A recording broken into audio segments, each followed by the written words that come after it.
When 12-year-old Bryan Vasquez was reported missing back on August 14th, 2025, his mother told authorities that he was nonverbal due to autism. Well, now we're finding out that this child was nonverbal due to abuse by way of this woman right here when he was just 3 months old. So on August 14th, 2025, around 5 o'clock in the morning, it is believed that Bryan Vasquez opened his bedroom window, climbed out of it, and then wandered away from his home. Now, Bryan's mother, Hilda Vasquez, said that she didn't realize her son was missing until around 10 o'clock that morning. That would be 5 hours later. She ends up reporting him missing to authorities at 10:20. However, authorities never respond to the home. In fact, a missing persons report wasn't even actually filed until 4 o'clock that day when Hilda physically went down to the police department to file it. Like I said, Hilda told authorities that Bryan was nonverbal autistic, and she also said that he had a history of sneaking out of the house, of wandering away, but he would always go to the playground near their old house. They had actually just recently moved not too far away from their old house, and she said that she didn't have time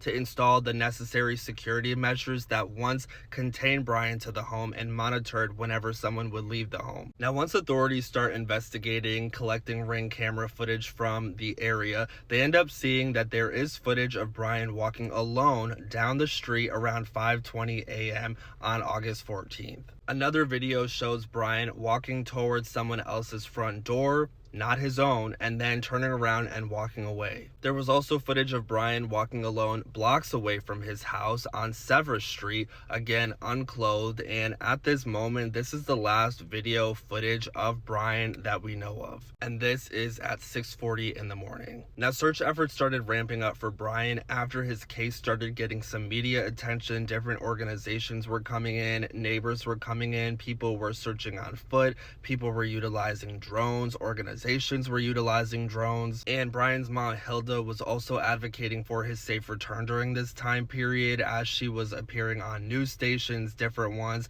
saying that she wants her son to be home, and if someone has him, to make sure that he is fed and just taken care of. She said that he cannot speak, so whoever has him could just drop him off at the house and he would never say a word about them. Now, nearly 2 weeks after Bryan was reported missing, on August 26, 2025, a volunteer with the United Cajun Navy was flying a drone over a marsh near where Bryan was last picked up on camera, and that is when the drone detected a heat signal. And after going further down, that is when that drone ultimately picked up human remains. And unfortunately, these remains were those of Bryan Vasquez. Now, the volunteer who actually found Bryan's body by way of that thermal drone did say that there were 2 alligators that were actually holding his body underwater before allowing the body to surface back up. One of the alligators was said to be about 6 feet and the other was roughly 9 to 11 feet. Bryan's body was recovered from the marsh and brought to the medical examiner's office, when the medical examiner said that Bryan passed away due to blunt force trauma from an alligator as well as drowning. Now, at this time, it doesn't seem like law enforcement feels that foul play is involved in Bryan's death,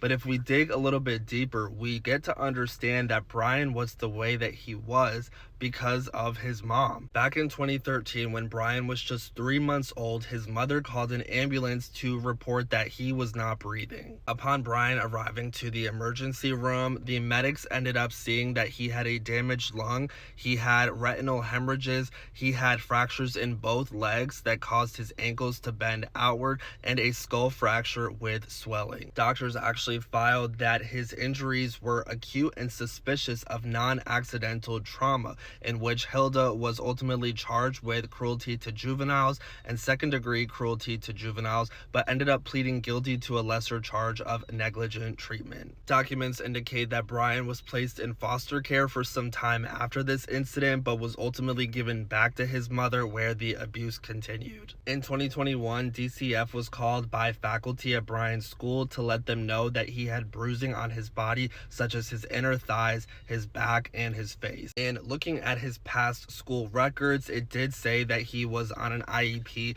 not because of autism, but because of a traumatic brain injury that was due to, quote, something that was non-accidental. The way that this child was treated growing up is why he was the way that he was, and that ultimately is why he ended up passing away, because of his brain injury that caused him to wander away and not understand how to get back home, not understand where exactly to go, what to do, who to communicate with, how to communicate with anyone. This, in my opinion, is another example of the system failing a child, another child's life being lost due to CPS, DCF, DCS, whatever you want to call it, negligence, and not being there to protect and advocate for children like they should be doing. If he was in a home that he felt safe in, if he was in a home with proper security measures in place, the adults responsible for him would have been notified immediately and his life could have been saved.